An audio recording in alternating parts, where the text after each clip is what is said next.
Bapa Surgawi, betul kami membutuhkan anugerah-Mu. Di pagi hari ini ketika kami beribadah, ketika kami akan merenungkan kebenaran firman-Mu, kami rindu anugerah-Mu menguasai kami. Yang kami bisa lakukan hanyalah membuka hati dan juga pikiran kami.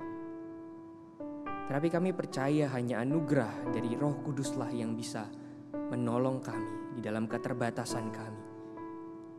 Oleh karena kami paham bahwa seringkali kami datang dengan keadaan yang tidak siap. Tapi pada pagi hari ini berilah kepada kami kerinduan yang baru.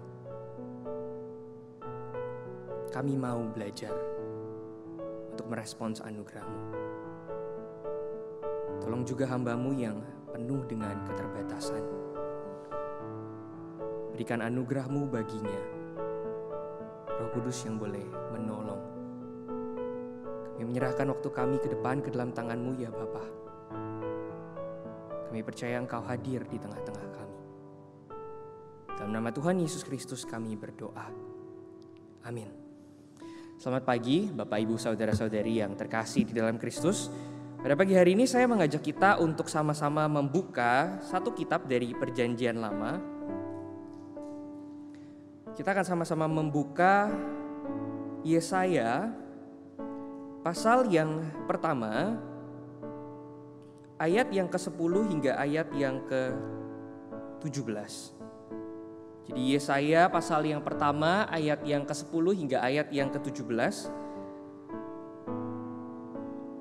Saya akan membaca bagian ini untuk kita semua. Judul dari perikop ini adalah bertobat lebih baik dari mempersembahkan korban. Dengarlah firman Tuhan, hai pemimpin-pemimpin manusia Sodom. Perhatikanlah pengajaran Allah bagi kita, hai rakyat manusia Gomora. Untuk apa itu korbanmu yang banyak-banyak, firman Tuhan. Aku sudah jemu akan korban-korban bakaran berupa domba jantan dan akan lemak dari anak lembu gemukan. Darah lembu jantan dan domba-domba dan kambing jantan tidak kusukai. Apabila kamu datang untuk menghadap di hadiratku, siapakah yang menuntut itu daripadamu? Bahwa kamu menginjak-injak pelataran bait suciku. Jangan lagi membawa persembahanmu yang tidak sungguh, sebab baunya adalah kejijikan bagiku. Kalau kamu merayakan bulan baru dan sabat, atau mengadakan pertemuan-pertemuan, aku tidak tahan melihatnya, karena perayaanmu itu penuh kejahatan. Perayaan-perayaan bulan barumu dan pertemuan-pertemuan yang tetap, aku benci melihatnya. Semuanya itu menjadi beban bagiku, aku telah payah menanggungnya. Apabila kamu menadahkan tanganmu untuk berdoa, aku akan memalingkan mukaku. Bahkan sekalipun kamu berkali-kali berdoa, aku tidak akan mendengarkannya, sebab tanganmu penuh dengan darah. Ayat yang ke-16. Basuhlah, bersihkanlah dirimu, jauhkanlah perbuatan-perbuatanmu yang jahat dari depan mataku. Berhentilah berbuat jahat, belajarlah berbuat baik, usahakanlah keadilan, kendalikanlah orang-orang kejam, belalah hak anak-anak yatim, dan perjuangkanlah perkara janda-janda. Kalau saya boleh melanjutkan di ayat yang ke-18. Marilah, baiklah kita berperkara, firman Tuhan. Sekalipun dosamu merah seperti kirmizi, aku akan menjadikannya putih seperti salju. Sekalipun berwarna merah seperti kain kesumbah, akan menjadi putih seperti bulu domba. Jadi pada pagi hari ini, saudara-saudari yang terkasih dalam Kristus, kita akan sama-sama berbicara mengenai reformasi sosial. Nah, menurut saya ini adalah satu tema yang menarik. Kenapa? Karena kalau boleh kita tanya, di mana sebetulnya peran dari orang-orang Kristen, termasuk kita orang-orang Protestan, orang-orang Reform, orang-orang Injili. Mungkin kita banyak bicara tentang pengajaran, kita banyak bicara tentang pemuritan, tapi kalau saya boleh jujur, saya semakin sadar, gereja itu selalu bergeraknya ke dalam melayani diri sendiri. Hampir kita itu gak pernah keluar, bergerak melampaui tembok gereja, dan kita itu memperhatikan wajah-wajah yang unfamiliar buat kita.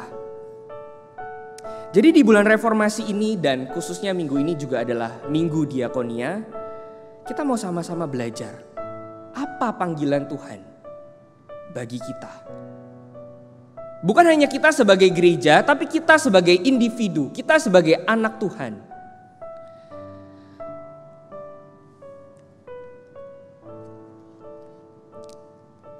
Saya ingin memulai dengan satu perkataan dari Paus Fransiskus. Jadi di dalam salah satu anjuran apostolik itu adalah semacam pesan pastoral bagi semua umat Katolik secara universal. Dan biasanya Paus itu memang menuliskan pesan apostolik ini untuk memberikan pengarahan bagi umat-umat Katolik. Dan beberapa tahun yang lalu dia menulis sesuatu yang mengejutkan. Dia bilang bahwa bagaimana mungkin ada orang yang meninggal karena kelaparan, karena homeless, gak ada yang tolong dia. Tapi berita itu gak ada gitu di news. Sedangkan di sisi lain nilai saham itu turun sedikit, itu langsung jadi subjek di dalam berita. Kok kita hidup di dunia yang seperti itu? Lalu dia melanjutkan, bagaimana mungkin ada begitu banyak orang yang kelaparan di luar sana, tapi di sisi lain kita juga tahu ada begitu banyak makanan yang dihamburkan. Dan dia bertanya sebagai seorang pemimpin agama. Dia bertanya, di mana gereja? Di mana peran orang-orang beragama? Di dalam hukum ke-10 itu kita belajar, janganlah kamu membunuh. Dan kita mengerti, kita paham, dan mungkin kita gak membunuh. Tapi kalau boleh jujur, dia bilang, meskipun kita itu secara langsung gak membunuh, apa yang kita lakukan ketika kita mengabaikan orang-orang yang menderita, menjerit, menangis di sekitar kita, dan hati nurani kita itu rasanya fine-fine aja, apakah itu gak sama? Kepekaan ini apakah ada ya di kalangan orang-orang Kristen? Khususnya kita gereja yang memelihara tradisi reformasi. Belum lama ini kan rame, ada sebuah film yang mengisahkan juga tentang survival of the fittest. Yang kuat itu memangsa yang lemah. Kita tahu film itu, drama Korea, serial Korea, Squid Game. Dan komentar-komentar yang sering saya dengar adalah ini film yang buruk, mengajarkan kekerasan. Untuk dapat uang, orang itu rela menyakiti orang lain bahkan sampai membunuh. Tapi sebetulnya saya mau bilang itu adalah sebuah kesalahpahaman. Karena apa? Karena film ini ditujukan bukan untuk menekankan aspek kekerasan itu. Film ini justru adalah sebuah kritik sosial. Kenapa ada orang-orang yang hopeless sampai harus main game itu? Itu karena struktur sosial di tengah masyarakat. Ada seorang supir yang punya hutang yang besar, dan dengan pendapatan dia gak mungkin bisa bayar hutangnya, dia gak punya choice.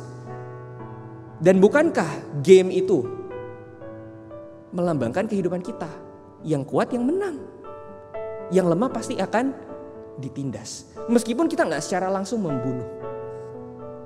Dan apa solusi yang kita tawarkan? Apa solusi yang kita punya untuk orang-orang yang menderita di luar sana? Nah seringkali saya suka dengar, dan saya tahu ini bagian dari tradisi kita, tradisi yang sebetulnya baik. Kita selalu pikir bahwa yang penting itu adalah keselamatan. Keselamatan jiwa. Makanya yang selalu ditekankan itu adalah pemberitaan Injil, keselamatan. Tapi kalau saya boleh meminjam kutipan dari sebuah tokoh fiksi, jangan-jangan untuk orang-orang ini keselamatan buat mereka adalah mendingan gak usah lahir.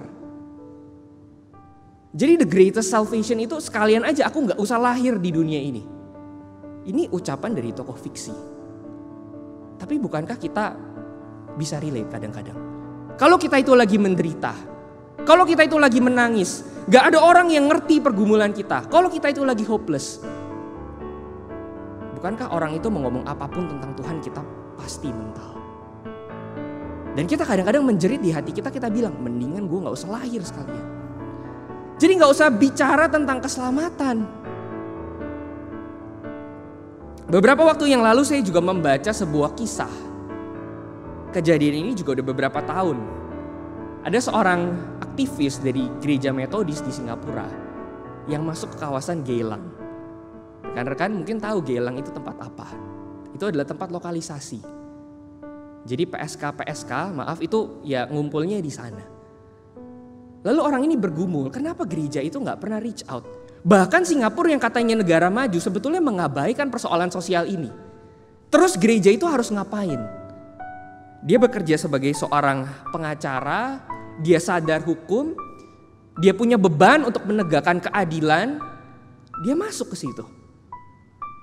Dia coba untuk melayani, coba untuk ngerti kisahnya.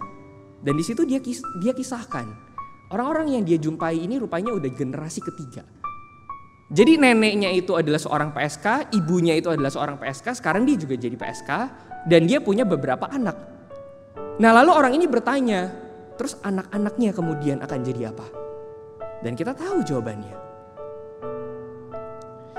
Dikisahkan bahwa orang-orang ini adalah orang-orang yang memang gak terdidik, gak punya kesempatan untuk sekolah, gak bisa bersosialisasi, gak bisa berkomunikasi. Banyak kebutuhan-kebutuhan yang mengendalikan hidup mereka sedemikian rupa sehingga ya terjebak. Sehingga satu waktu pelayan Tuhan ini kasih pekerjaan untuk jadi pelayan di sebuah restoran. Tapi baru kerja berapa minggu udah gak tahan. Karena biasanya kerja langsung dapat gaji, langsung bisa penuhin kebutuhan. Sekarang kerja di restoran harus tunggu dulu, gak bisa langsung dapat duit. Ada lagi yang ditempatkan di pekerjaan yang lain baru masuk beberapa hari berantem.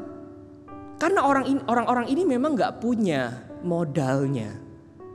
Mereka gak bisa pikir tentang masa depan. Hidupnya udah terkungkung di wilayah itu. Dan apakah dunia yang seperti ini gak mematikan? Lingkungan ini apakah gak membunuh kemanusiaan? Sehingga saya rasa fair kalau misalnya ada orang yang bergumul dan bilang mending gak usah lahir aja sekalian. Itu buat mereka keselamatan. Charles Templeton, rekan dari Billy Graham, dia meninggalkan imannya kenapa? Karena ngelihat orang di Afrika menderita, udah siap bakal meninggal, lalu ada seekor burung pemakan bangkai nungguin gitu. Dan Charles Templeton karena peristiwa itu meninggalkan imannya. Kalau saya pikir ya, make sense loh. Kita berhadapan dengan realita yang seperti itu. Masa sih hati nurani kita gak pikir mendingan orang ini gak perlu lahir aja daripada lahir tapi menderita. Gak ada jalan keluar untuk mereka. Nah sekarang pertanyaannya adalah kita sebagai orang Kristen. Apalagi kita yang memelihara tradisi reformasi. Apa yang bisa kita lakuin? Kita yang selalu bilang back to the Bible. Kita yang suka kutip Paulus yang bilang perhatikanlah pengajaranmu. Apakah kita memperhatikan ayat-ayat di dalam Alkitab yang ngomong tentang panggilan sosial?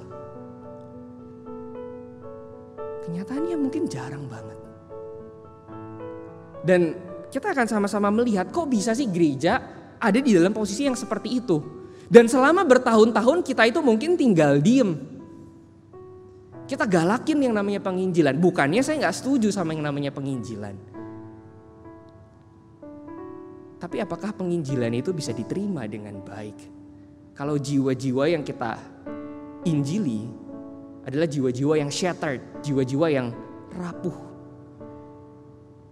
Yang bahkan mikirin Tuhan aja gak mungkin mereka mikirin Tuhan. Hari ini mau makan apa aja mereka gak tahu. Pikirannya udah terpaku ke situ. Dan kita datang ngomong tentang Kristus. Does it make sense? Saya ingin sedikit membuka latar belakang dari kenapa sih kalau di gereja itu kayaknya kita cuma mentingin hal-hal yang spiritual sampai hal-hal yang badani, yang fisikal itu kita abaikan. Nah sebetulnya kita tahu sejak zaman Tuhan Yesus sekalipun orang-orang Kristen itu dipengaruhi sama filsafat Platonisme. Jadi selalu ada anggapan bahwa tubuh itu jahat dan jiwa itu lebih penting. Makanya bahkan bapak-bapak gereja, orang-orang Kristen gitu ya di abad-abad awal itu menganggap bahwa seks itu adalah sesuatu yang buruk. Karena itu berkaitan dengan tubuh dan tubuh itu jahat. Jadi ada sampai orang yang menyiksa diri, mengasingkan diri dari masyarakat, hidup sengaja kelaparan. Karena mereka pikir badan itu adalah sesuatu yang jahat.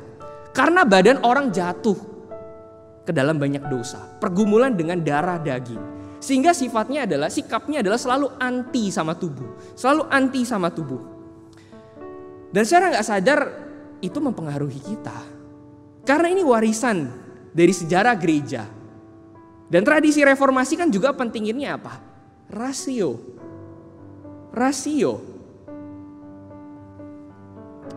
Sehingga ada seorang filsuf, Soren Kierkegaard itu yang berkata bahwa gereja itu sebenarnya udah gak ada. Gereja itu cuman bangunan doang. Tapi isinya kosong. Karena orang-orang itu, orang-orang gereja, kalau ada yang kelaparan, apa yang dilakukan oleh orang-orang gereja? Didoain. Dikasih makan enggak? Didoain iya. Kenapa? Karena kita pikir yang spiritual itu penting. Ada orang yang remuk hatinya, bukannya kita peluk, kita malah kasih ayat Alkitab. Kita pikir itu yang penting. Yang jiwani itu yang penting. Sehingga kita sering kali diajarkan kita perlu berdoa, kita harus saat teduh dan kita harus mindful. Pasti pernah dengar istilah mindful. Artinya kita harus aware dengan pikiran dan jiwa kita. Padahal saya mau bilang ini adalah sebuah kontradiksi. Mindful.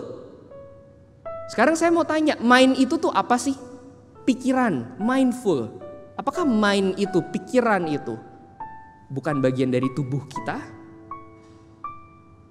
Ketika kita mindful, apakah kita bisa melepaskan diri dari tubuh kita? Kalau nggak punya tubuh, kita nggak bisa mindful. Namanya aja mind.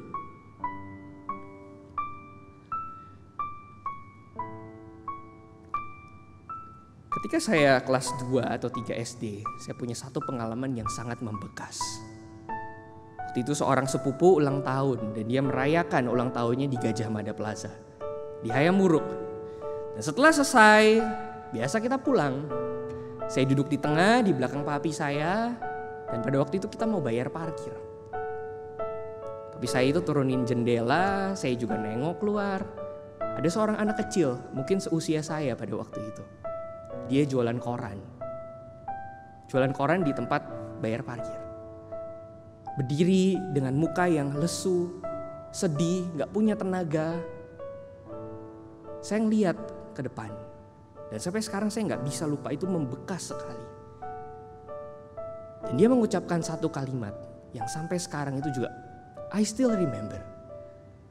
Dia bilang, "Om, korannya om, mau berapa aja boleh deh om." Can you imagine? Can you imagine the hopelessness? Dan orang-orang yang seperti ini, yang mungkin tidur aja gak bisa, selalu bergumul dengan rasa lapar, kedinginan, preoccupied dengan hal-hal yang fisikal. Apakah mereka bisa membuka diri terhadap hal-hal yang rohani? Kalau kita pernah dengar kesaksian mantan gubernur kita, dia pernah bilang, papanya itu ngomong ke dia, "Lu dapat nilai bagus gara-gara lu makan banyak, lu tidur cukup. Kalau teman-teman lu yang lain juga dapat privilege yang sama, mereka juga bisa ada dalam posisi lu." Artinya apa? Artinya yang fisikal itu mempengaruhi well-being kita. Yang fisikal itu mempengaruhi mentalitas kita. Yang fisikal itu mempengaruhi jiwa kita. Dan of course hal-hal rohani. Jadi kalau yang fisikal ini gak pernah terpenuhi, kalau ada orang yang seumur hidup kelaparan, di-abuse, dipukulin, mereka mengerang-erang dengan tubuh mereka. Can we talk about God? Sehingga seringkali kita pikir, I have a body. Aku punya tubuh. Padahal saya pengen bilang yang lebih tepat itu adalah my body is me. Tubuhku adalah aku. Karena setiap hal yang kita alami lewat tubuh kita, lewat indera kita, itulah yang membekas seumur hidup. Itulah yang nempel. Itulah yang mempengaruhi cara kita mengerti Tuhan. Dan gimana kalau tubuh kita itu gak pernah mendapatkan kebutuhan bahkan yang basic. Bukankah tubuh kita itu mengerang-erang? Tubuh orang-orang di luar sana itu menjerit-jerit. And we talk about God. Mental pasti. Sehingga saya setuju yang dikatakan oleh seorang pengkritik gereja, Karl Marx. Dia bilang bahwa agama itu adalah candu bagi masyarakat. Orang-orang yang menderita cuma dibilang, kamu percaya Tuhan gak apa-apa kamu menderita, nanti upahmu besar di surga. Dan gereja-gereja pada waktu itu ditentang oleh tokoh ini.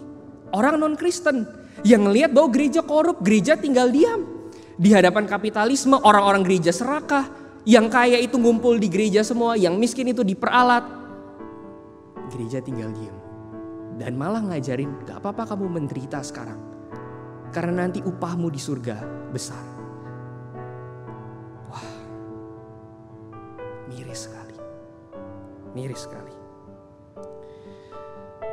Dan merespons akan hal ini, justru yang banyak bersuara itu adalah orang yang berbeda tradisinya sama kita. Yang kembali menghidupi spirit reformasi, back to the Bible. Justru adalah seorang tokoh Katolik yang lain. Dari Amerika Latin dia bilang bahwa ortodoksi itu gak cukup. Iman yang ortodoks, pengajaran yang ortodoks itu gak cukup. Harus ada yang namanya ortopraksi. The right conduct, the right behavior, the right action. Dan harus juga ada yang namanya ortopati, the right feeling. Karena gak mungkin aku itu ngaku aku punya ajaran yang sehat. Aku kutip Paulus bilang perhatikanlah pengajaranmu. Tapi ketika aku keluar pintu gereja dan aku melihat orang menderita, hatiku itu gak tergerak. Itu adalah ortodoksi yang empty. Ortodoksi maaf yang bisa dipakai iblis bahkan. Untuk membuat kita itu semakin distant dari dunia. Semakin larut di dalam dosa ketidakpedulian. So what do we have to do? Apa yang harus kita lakukan? Ketika kita memperingati reformasi, spirit kembali kepada Alkitab. Dan secara khusus kita ngomong tentang aspek sosial di dalam masyarakat. Dan setiap orang Kristen saya percaya punya panggilan yang sama. Apa yang harus kita gumulkan di hadapan Tuhan? Saya mau mulai dengan bertanya satu pertanyaan yang klasik. Kita itu sering diajarin kamu harus jadi orang yang godly. Kamu harus jadi serupa dengan Kristus. Itu adalah tujuan kamu jadi orang Kristen. Itu adalah tujuan kamu beribadah. Itu adalah tujuan kamu ikut pemuridan. Itu adalah tujuan kamu ikut kelompok kecil. Serupa dengan Kristus. Tapi sekarang saya mau tanya, apa sih artinya serupa dengan Kristus? Apa artinya jadi orang yang saleh? Apa artinya jadi anak Tuhan yang godly? Selama ini kita pasti udah punya understanding dari pengalaman kita. Apa itu serupa dengan Kristus? Rajin beribadah, rutin berdoa. Kalau pagi-pagi itu kita dapat WA dari jemaat kiar, kita dengerin devotion. Apakah itu serupa dengan Kristus? Sabar, kita gak menyerang orang lain. Kalau buat anak-anak muda mungkin gak ngomong kotor, itu artinya serupa dengan Kristus. Itu artinya godly, rajin saat teduh, personal holiness. Apakah itu serupa dengan Kristus? Apakah itu yang namanya godly? Pertanyaannya, ketika kita lihat hidupnya Tuhan Yesus, dia itu begitu attached dengan dunia, dengan orang-orang yang rapuh. Bahkan di Lukas 4 ayat 16-21 itu dia bilang, aku datang untuk membawa tahun pembebasan. Untuk kasih kabar baik bagi orang-orang tertindas, bagi orang-orang yang remuk hati, bagi orang-orang miskin. Dan itu menggenapi nubuat Nabi Yesaya di Yesaya 61. Tapi kenapa kalau kita ngomong tentang serupa dengan Kristus, aspek itunya tuh selalu empty. Yang kita pikir selalu adalah jadi orang yang kuai-kuai. Yang kita pikir selalu adalah kita rajin baca Alkitab. Disiplin rohani. Itu adalah serupa dengan Kristus. Tapi kok kayaknya gak works ya. Kenapa kita udah kayaknya serupa dengan Kristus, tapi the world out there, dunia di luar sana, gak tertolong. Padahal kita tahu harusnya kalau kita serupa dengan Kristus, dunia itu terhibur. Tapi apakah kenyataannya seperti itu? Apakah kalau di dalam setiap kepanitiaan ada nama kita, itu adalah kudus, saleh? Kalau setiap ada pelayanan kita terlibat dalam pengurus, itukah arti serupa dengan Kristus? Mari kita sama-sama melihat kembali bagian Alkitab yang tadi kita baca. Di Yesaya pasal yang pertama, ayat yang ke-13 sampai ayat yang ke-17, Tuhan itu berkata, kamu gak usah lagi bawa persembahanmu. Kita pikir hidup kudus itu adalah kita berani mempersembahkan apa yang kita punya. Tapi Tuhan bilang, kamu gak usah lagi bawa persembahan kamu yang gak sungguh-sungguh. Itu malah jadi sesuatu yang menjijikan buat aku. Kamu gak perlu lagi pelihara Sabat, merayakan hari-hari itu. Kamu pikir kamu ibadah buat aku. Pertemuan-pertemuan kamu yang tetap itu aku benci melihatnya. Kamu menadahkan tanganmu untuk berdoa, tapi aku memalingkan mukaku. Saudara-saudari, yang ditulis di Yesaya tadi, memperhatikan hari Sabat, menjaga pertemuan-pertemuan, artinya adalah beribadah. Gather together sama Christians yang lain. Berdoa. Bukankah itu adalah standar kekudusan kita selama ini? Tapi Tuhan bilang, aku benci ngelihatnya. Itu adalah kekejian buat aku. Jadi apakah jangan-jangan kita ini punya standar kekudusan yang salah? Dan makanya karena kita gak paham akan konsep ini, dalam aspek sosial gereja itu pincang. Dalam aspek sosial kita itu canggung kalau ketemu orang di luar sana yang need help. Canggung.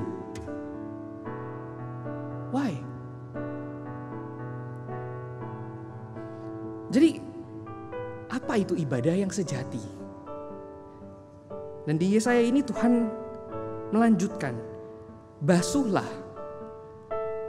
bersihkanlah dirimu, berhentilah berbuat jahat. Tanganmu itu jangan penuh dengan darah. Ini gak artinya kita membunuh. Kita membiarkan orang mati kelaparan, itu juga artinya tangan kita penuh dengan darah. Dan Tuhan bilang, kamu buang kejahatan, bersihkanlah tanganmu, baru aku akan terima ibadah kamu. Ayat ke-17, belajarlah berbuat baik, usahakanlah keadilan, kendalikanlah orang kejam. Artinya kalau ada orang yang menindas orang-orang yang lemah, kita gak boleh tinggal diem. Perjuangkanlah hak anak-anak yatim. Perjuangkanlah perkara janda-janda. Sadly, sayangnya, bukankah gereja itu semakin kaya, kita semakin canggung sama orang yang status sosialnya beda sama kita? Kok bisa? Pekerjaan siapa ini? Apakah gak ada satanic influence di balik semua ini? Seringkali kita pikir bahwa hidup kudus adalah fondasi dari perbuatan baik. Kalau aku jaga relationship aku sama Tuhan, aku bisa berbuat baik. Jadi aku harus hidup kudus untuk jadi orang yang benar. Tapi ayat ini jelas mengajarkan kita bahwa hidup kudus itu gak bisa dipisahin dari perbuatan baik. Artinya kalau disiplin rohani kita itu gak sampai mendorong kita untuk menjadi sahabat bagi sesama kita, kita belum hidup kudus, maaf.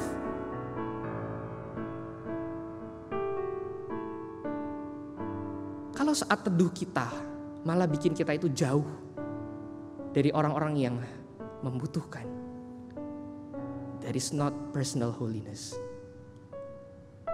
Makanya saya ingin bilang bahwa ternyata ya ketika saya merenungkan bagian ini, dunia itu butuh lebih daripada orang-orang Kristen yang saleh.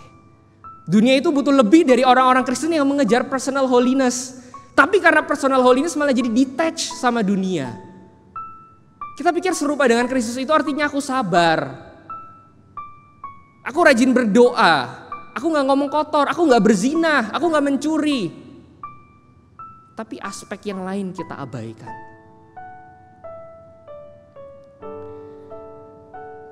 Dan di ayat ini kita belajar bahwa serupa dengan Kristus, ibadah yang sejati, yang diperkenan sama Tuhan, adalah ketika kita menjadi sahabat. Dan saya rasa ini make sense. Tuhan Yesus datang untuk jadi sahabat. Bukan untuk jadi guru yang saleh, yang detach dari dunia. Dan justru ironically, secara ironis, kalau kita pikir personal holiness itu adalah detachment, kita itu memisahkan diri dari dunia, kita wrong. Karena justru personal holiness itu adalah ketika kita itu mengikatkan diri kita. Atau setidaknya memberi diri kita, memberi perasaan kita, memberi emosi kita ke orang-orang di luar sana. Yang selama ini gak kesentuh karena kita canggung, kita awkward setengah mati. Seringkali kita pikir begitu kan, personal holiness itu artinya aku detach.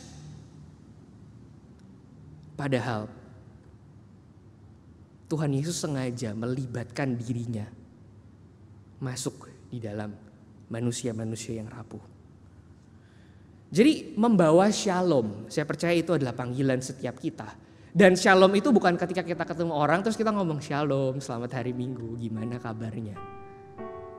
Kalau kita memahami konsep shalom di dalam kitab orang-orang Ibrani, shalom itu artinya adalah utuh, complete, not lacking anything.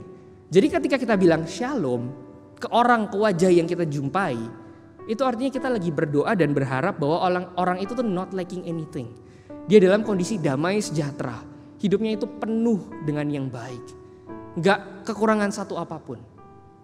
Dan kalau kita dipanggil untuk mendatangkan shalom, dan kita tahu realitanya di sekitar kita orang-orang itu gak punya shalom karena banyak aspek yang missing di dalam hidup mereka.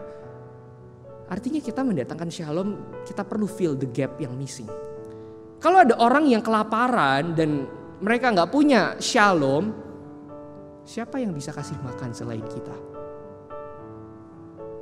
Kita seringkali menjelekkan agama-agama yang menekankan perbuatan baik.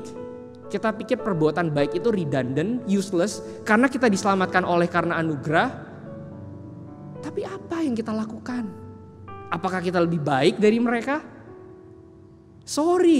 Sola gratia itu bisa malah jadi batu sandungan, sekali lagi bisa jadi sesuatu yang disalahgunakan. Dan iblis nyamar sebagai malaikat terang bisa pakai pemahaman itu. Kita mengkritik orang-orang yang melakukan perbuatan baik. But what about us? Bahkan Mother Teresa pun kita pikir orang ini gak ngerti doktrin. Are we better than Mother Teresa? Jauh. Jadi kembali lagi, kalau kita dipanggil untuk mendatangkan shalom, ada orang-orang di sekitar kita yang mungkin putus sekolah, dan karena itu dia gak punya shalom. Something is missing, something is lacking, dan itu bothering dia. Itu mengganggu kejiwaannya, dan of course spiritually orang itu akan terluka. Apakah kita gak terpanggil untuk fill the gap? Orang-orang yang gak punya orang tua karena broken home, apakah kita gak terpanggil untuk dalam tanda kutip menjadi orang tua buat mereka? Orang-orang yang sakit dan mereka gak punya nothing, mereka gak punya apapun, apakah kita gak hadir untuk mengobati mereka? Saya ingin masuk ke dalam bagian aplikasi. So what do we need to do? Sebagai individu, sebagai sebuah gereja, dengan latar belakang kita yang berbeda-beda, ada anak muda di sini, ada orang-orang yang mungkin sudah senior, ada yang masih kuliah, ada yang udah bekerja, ada yang udah punya anak dan anaknya udah kuliah dan kerja. Questionnya adalah apa yang harus kita lakukan? Pada tahun 1970 ada sebuah survei yang dilakukan. Survei ini melihat pendidikan di Amerika. Jadi orang-orang yang masuk ke perguruan tinggi itu ditanya, kenapa kamu masuk perguruan tinggi? Kenapa kamu lulus SMA gak berhenti di sana, tapi kamu pursue higher education? Kenapa? Dari semua orang yang diinterview, ditanya, didengerin kisahnya, 70% orang itu bilang, aku pengen kuliah karena aku pengen hidupku itu penuh dengan arti. Aku pengen life itu lebih meaningful. Dan aku sadar kalau aku uneducated, aku gak bisa meraih mimpiku. Aku gak bisa berguna untuk masyarakat. Dan kalau aku nggak berguna, aku jadi manusia yang menyia-nyiakan hidupku. Life is meaningless. Tahun 1970, orang-orang bilang begitu. 70% orang masuk kuliah karena merasa mereka searching for meaning. Aku pengen hidup yang lebih berarti. Dan education itu memperlengkapi aku untuk bisa mencapai itu, aktualisasi diri. 1970, 40 tahun yang lalu. Lalu survei ini diadakan kembali 11 tahun yang lalu, tahun 2010. Sama. Orang-orang yang mau masuk perguruan tinggi, yang lagi mendaftar, mereka itu ditanyain satu persatu. Kenapa kamu pengen kuliah? Kenapa kamu pengen masuk ke university yang top? Dan jawabannya udah berbeda jauh. 75% orang bilang, aku pengen kuliah supaya aku dapat income yang besar. Right or wrong? Saya percaya sah-sah aja kita butuh kerja kok. Tapi sadar gak ada shifting of value? Dulu itu orang ke university yang terbaik, kenapa? Karena mereka pengen berguna buat masyarakat. Mereka perlu sense of self-actualization. Dan menurut mereka ini adalah meaning. Itu filosofi hidupnya. Orang zaman sekarang apakah gak punya filosofi hidup? Apakah gak punya meaning? Mereka tetap punya meaning, tapi meaningnya udah bergeser. Meaningnya itu jadi money. Identitinya itu jadi money. Sehingga kalau gak dapet, gak masuk di university yang terbaik, gak dapet pekerjaan yang bagus, berapa banyak anak muda sekarang yang bergumul? Tekanan sosial, bahkan keluarga pun mungkin seringkali mikir kok gajinya cuma segini ya. Dan itu secara gak sadar kita udah lakuin dari anak-anak kita masih SD. Nilai harus bagus, sekolah kita sekolahin ke sekolah yang terbaik, apa yang ada di bayangan kita 10-20 tahun ke depan? Kita pikir the best education ini akan menolong anak-anak supaya nanti masuk di kuliah yang terbaik, dapat pekerjaan yang terbaik, supaya hard work aku sebagai orang tua itu terbayar. Nanti hidup itu bisa sejahtera. Nah, saya gak bilang hidup sejahtera itu wrong. Tapi aware gak kita? Ada shifting of value. Dan sekarang kalau saya mau kaitin lagi dengan panggilan sosial kita sebagai orang Kristen, kita yang punya privilege untuk menyekolahkan anak kita di sekolah-sekolah yang terbaik. Kita yang punya privilege untuk sekolah di sekolah-sekolah yang terbaik. Apa yang ada di dalam pikiran kita sebagai orang Kristen? Apakah value kita gak beda sama sekali? Apakah pressure yang kita kasih ke anak kita itu mirip? Lo harus kerja di sini, lo harus kerja di situ. Seringkali kita gak memberikan ruang. Dan saya dengar orang-orang itu ngomong ke saya, kok gue ngerasa di gereja kering. Klise. Gue tahu gue harus jadi berkat tapi gue gak tahu caranya. Saudara, saya suka dengar orang-orang itu ngomong kayak gitu. Dan kenapa mereka meninggalkan gereja? Karena mereka tahu, hati nurani mereka itu tahu sebagai anak Tuhan, I have to do something for the people around me. Tapi apa? Saudara, saya gak akan memberikan jawaban yang detail.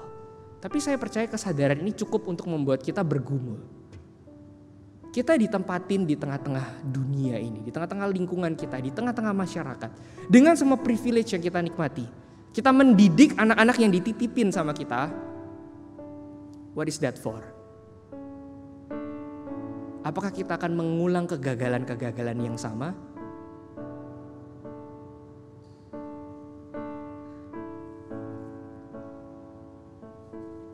Jadi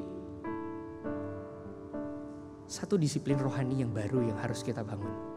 Kita pikir disiplin rohani itu berdoa, saat teduh, beribadah. Saya setuju.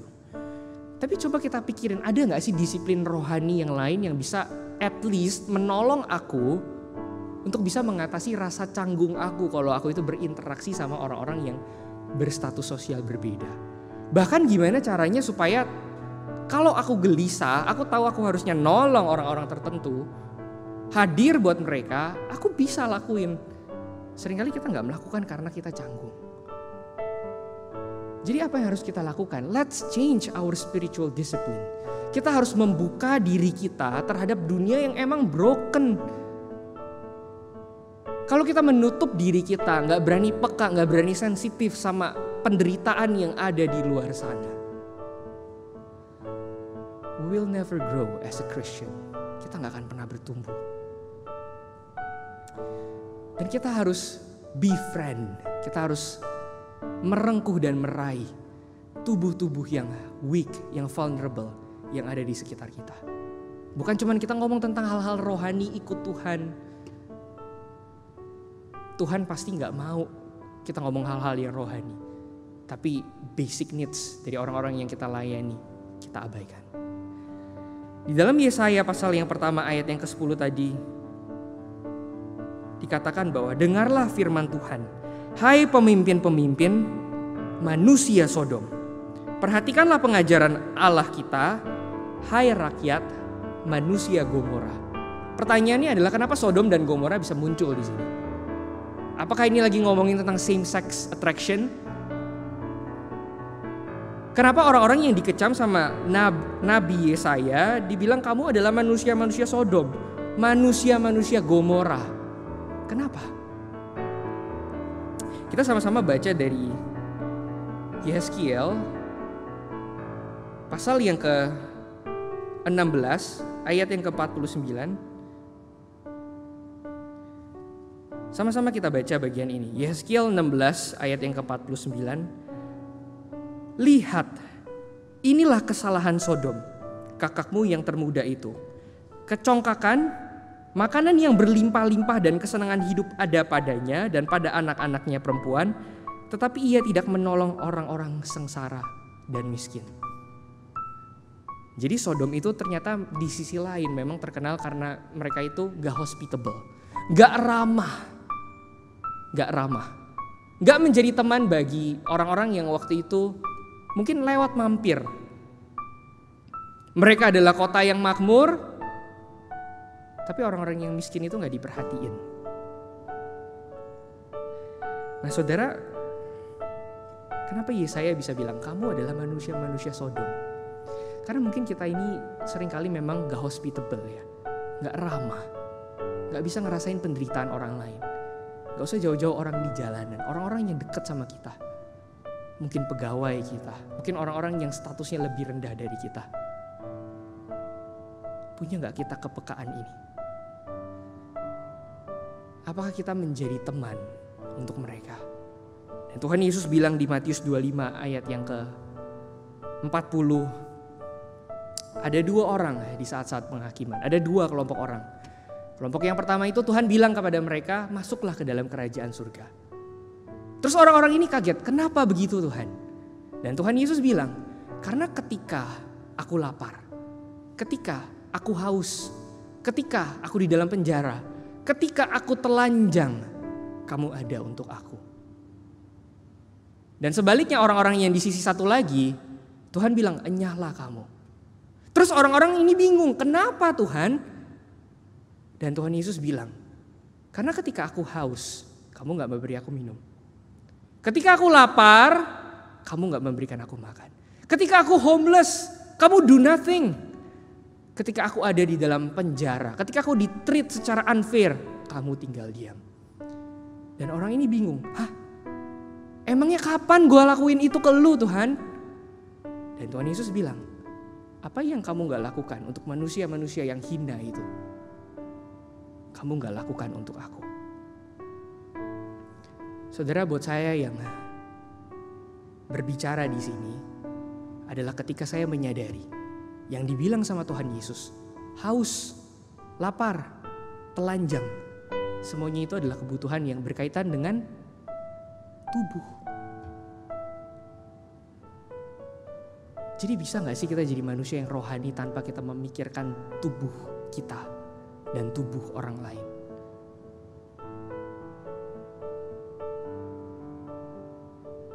Bisakah kita menyanyi tentang Kristus? Gak bisa. Karena ini isi hati Tuhan. Dan Tuhan bilang, kamu gak usah muluk-muluk. Yang paling sederhana, have you done it for these people?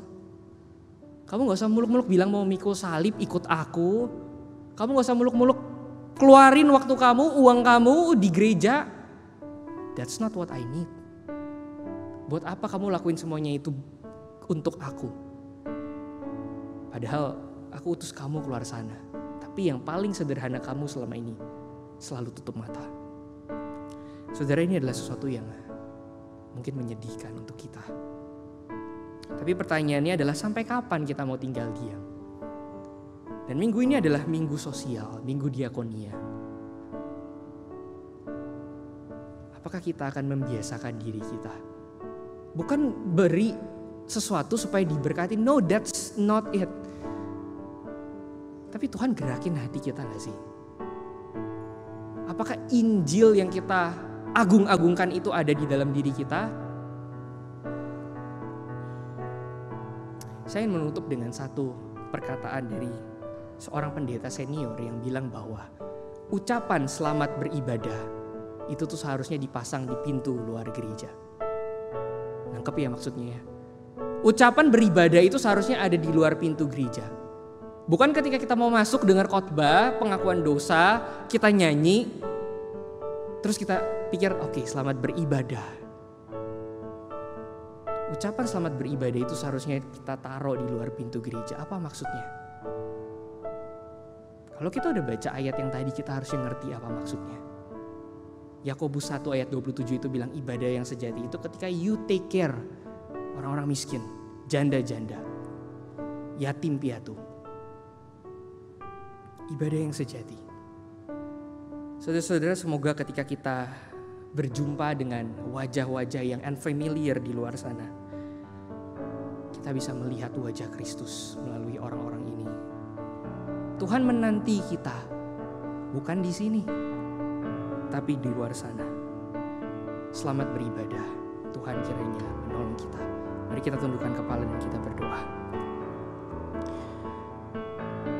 Bapa Surgawi, kami bersyukur pada pagi hari ini kami boleh disadarkan satu hal yang penting.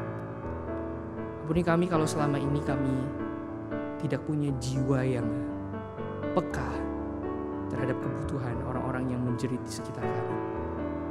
Kami harus mengakui kami adalah orang-orang yang serakah. Kami adalah orang-orang yang gak mau tahu kesusahan orang lain. Dan kami menikmati semua itu karena kami pikir kami sudah cukup beribadah di hadapan-Mu. Tapi pada pagi hari ini, Engkau menyadarkan kami bahwa kami dipanggil untuk beribadah di luar sana. Bapak, kami percaya ketika kami keluar dari pintu gereja ini, kami akan berjumpa dengan banyak wajah yang unfamiliar buat kami. Dan kami tahu kami seringkali canggung. Bahkan kami gak bisa have a conversation with them. Kami sulit untuk berbicara kepada mereka. Kiranya Roh Kudus boleh menolong kami, ya Bapak. Kiranya Kristus boleh sungguh-sungguh ada di dalam diri kami. Sehingga kami mengerti panggilan kami. Tolong kami yang lemah. Dalam nama Tuhan Yesus Kristus kami berdoa. Amin.